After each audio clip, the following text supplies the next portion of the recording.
اعوذ باللہ من الشیطان الرجیم بسم اللہ الرحمن الرحیم۔ میں جیسا کہ گزارش کیا کرتا ہوں کہ نماز ہر انسان کے لیے ہمارے لیے ایسے ہی ضروری ہے جیسا کہ ہر انسان سانس لیتا ہے۔ اللہ تعالیٰ ہمیں سجدوں کی لذت سے آشنا کرے۔ تو آج میں سورہ طٰہٰ جو ہے وہ شروع کروں گا۔ یہ مکی صورت ہے اور اس کی 135 آیات ہیں اور اس کے 8 رکوع ہیں۔ تو اس سے پہلے میں یہ گزارش کروں گا کہ پیچھے سے حضرت سورہ مریم میں نے ایک جگہ ذکر کیا تھا حضرت ادریس کا۔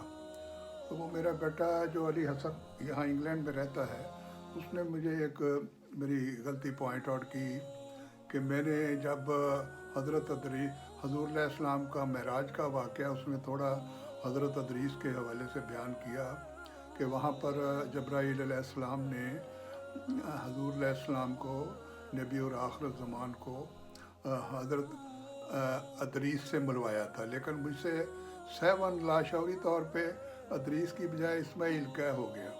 تو اس کو آپ ذرا تصحیح کر لیں، بڑی مہربانی ہے آپ کی۔ تو میں اور دوسری گزارش یہ کروں گا کہ یہ جو میں قرآن پاک اردو میں پڑھتا ہوں اس کو سنا ضرور کریں۔ یہ آپ کے لیے ثواب کا کام بھی ہے، اگر آپ اس کو شیئر کریں گے تو جو سنے گا اس میں بھی آپ کو ثواب ملے گا۔ تو میری یہی گزارش ہے کہ اس کو لائک کریں اور اس کو سنا ضرور کریں، آپ کی مہربانی ہے۔ تو یہ میں اس کا تعارف پیش کرتا ہوں اب۔ تو متعدد روایات سے ثابت ہے کہ حضرت عمر رضی اللہ عنہ اس صورت کو سن کر مسلمان ہوئے تھے۔ ان کی بہن حضرت فاطمہ عوران اور ان کے بہنوئی حضرت سعید بن زید رضی اللہ عنہ ان سے پہلے خفیہ طور پر اسلام لا چکے تھے۔ انہیں پتہ نہیں تھا۔ ایک روز حضرت عمر رضی اللہ عنہ گھر سے حضرت صلی اللہ علیہ وسلم کو قتل کرنے کے ارادہ سے نکلے تو راستے میں نعیم بن عبداللہ نامی ایک شخص انہیں ملے۔ انہوں نے حضرت عمر رضی اللہ عنہ سے کہا کہ آپ پہلے اپنے گھر کی خبر لیں جہاں آپ کی بہن اور بہنوئی مسلمان ہو چکے ہیں۔ حضرت عمر رضی اللہ عنہ غصے میں واپس آئے تو بہن اور بہنوئی حضرت خباب رضی اللہ عنہ بن ارت رضی اللہ عنہ سورہ طٰہٰ پڑھ رہے تھے۔ انہوں نے حضرت عمر رضی اللہ عنہ کو آتے دیکھا تو انہوں نے وہ صحیفہ جس پر سورہ طٰہٰ لکھی ہوئی تھی کہیں چھپا دیا، لیکن حضرت عمر رضی اللہ عنہ پڑھنے کی آواز سن چکے تھے۔ حضرت عمر رضی اللہ عنہ نے کہا، مجھے پتہ چل چکا ہے کہ تم مسلمان ہو چکے ہو۔ یہ سن کر حضرت عمر رضی اللہ عنہ نے بہن اور بہنوئی کو مارنا شروع کر دیا۔ اس وقت ان دونوں نے کہا، آپ ہمیں کوئی بھی سزا دیں، ہم مسلمان ہو چکے ہیں۔ حضرت عمر رضی اللہ عنہ نے ان کو کہا، اچھا مجھے بھی دکھاؤ وہ کیا کلام ہے۔ بہن نے انہیں غسل کروایا اور وہ صحیفہ ان کو دکھایا جس میں سورہ طٰہٰ لکھی ہوئی تھی، جسے پڑھ کر حضرت عمر مبہوت رہ گئے اور انہیں یقین ہو گیا کہ یہ کسی انسان کا نہیں، اللہ تعالیٰ کا کلام ہے۔ حضرت خباب نے انہیں بتایا کہ حضرت صلی اللہ علیہ وسلم نے دعا فرمائی تھی کہ اللہ تعالیٰ ابو جہل یا عمر بن خطاب میں سے کسی ایک کو اسلام کی توفیق دے کر اسلام کی قوت کا سامان پیدا فرما دے۔ چنانچہ اسی وقت حضرت عمر رضی اللہ عنہ حضرت صلی اللہ علیہ وسلم کی خدمت میں حاضر ہوئے اور اسلام قبول کر لیا۔ تو اس میں حضرت موسیٰ کا واقعہ اس صورت میں نہایت تفصیل کے ساتھ بیان ہوا ہے۔ جس زمانہ میں یہ صورت نازل ہوئی وہ مسلمانوں کے لیے بڑی آزمائش اور تکلیفوں کا زمانہ تھا۔ کفار مکہ نے ان پر عرصہ حیات تنگ کر رکھا تھا، اس لیے اس صورت کا بنیادی مقصد ان کو تسلی دینا تھا کہ اس قسم کی آزمائش حق کے علم برداروں کو ہر زمانے میں پیش آتی ہیں، لیکن آخری انجام انہی کے حق میں ہوا ہے۔ چنانچہ اسی سلسلہ میں حضرت موسیٰ علیہ السلام کا واقعہ نہایت تفصیل کے ساتھ اس صورت میں بیان ہوا ہے، جس سے دونوں باتیں ثابت ہوتی ہیں، یہ بھی کہ ایمان والوں کو آزمائشوں کا سامنا کرنا پڑتا ہے اور یہ بھی کہ آخری فتح انہی کی ہوتی ہے۔